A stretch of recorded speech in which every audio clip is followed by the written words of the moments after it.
Hi guys, आज हम लोग रिवर्सल लॉ पढ़ेंगे।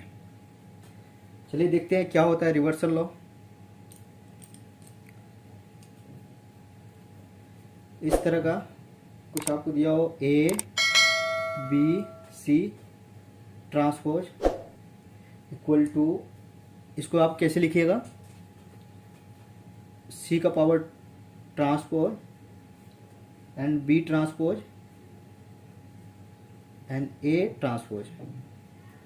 अगर आपको ए बी सी ट्रांसपोज लिखा हो तो अब इस तरह से आप इसको ओपन कीजिएगा, रिवर्स ऑर्डर में आप ओपन कीजिएगा। सी ट्रांसपोज, बी की पावर ट्रांसपोज, ए ट्रांसपोज, इस तरह से आप लिखिएगा, ठीक है। अब इसी तरह से आपको अगर पूछ दे इसका रिवर्स निकालिए, B A B C inverse ए,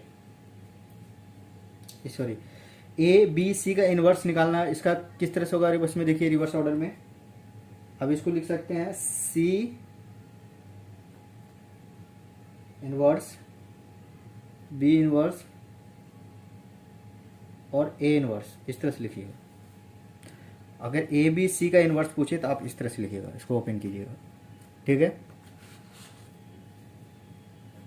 और A B C theta equal to क्या लिखिएगा, सी थीटा और बी थीटा हो जाएगा और ए थीटा, ठीक है। तो इस तरह से आप इसको लिख लीजिएगा। अगर ए बी सी का पावर ट्रांजुगेट, ए थीटा को ट्रांजुगेट बोलते हैं, ये चीज़ हम आपको बता चुके हैं ट्रांजुगेट क्या होता है। ए बी सी ट्रांजुगेट हुआ तो आप इसको इस तरह से लिख दीजिएगा, ए ट्रांजुगेट, बी ट्रांजुगेट, ए ट्रांजुगेट, इस तरह से लिखिएगा। सी ट्रांजुगेट, बी ट्रांजुगेट, ए ट्रांजुगेट, ठीक है। यहाँ तक क्लियर है। अब इस पे जो है क्वेश्चन करेंगे। क्वेश्चन है आपका D A B E C equal to identity matrix. अगर D A B E C बराबर हो जाए आइडेंटिटी मैट्रिक्स का, तो आप इसका जो है क्या कीजिएगा, देन बी इनवर्स निकालना है। क्या करना है, बी इनवर्स निकालना है। चलिए इसका बी इनवर्स कैसे निकलेगा, यहाँ पे थोड़ा ध्यान दीजिएगा। जो निकालना चाह रहे हैं आप उसको क्या कीजिएगा, वहाँ पे पेन रखिए इस तरह से।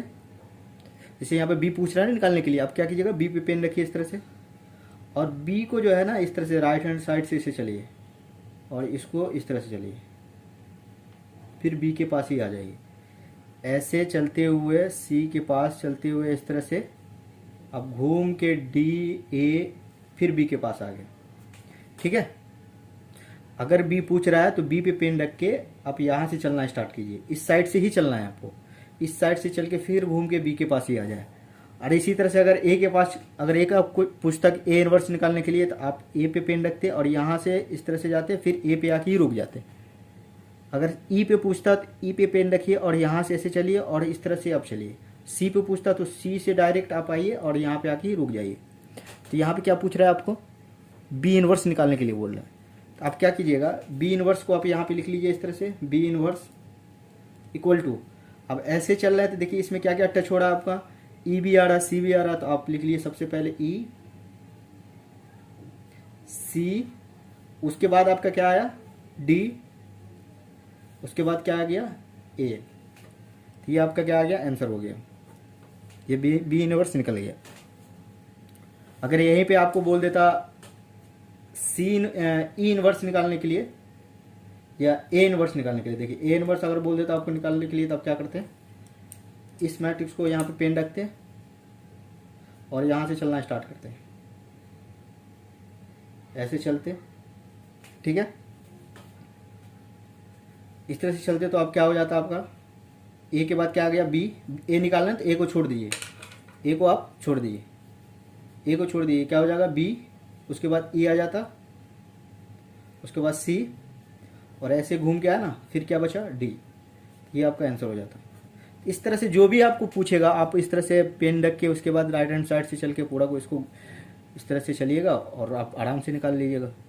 ये 1 सेकंड में ये क्वेश्चन सॉल्व हो जाता है आपका। आई होप कि ये वीडियो आपको समझ में आया। गाइस समझ में आएगा तो लाइक शेयर एंड सब्सक्राइब कर दीजिए, दोस्तों में भी फैला दीजिए तो वो भी पढ़ ले।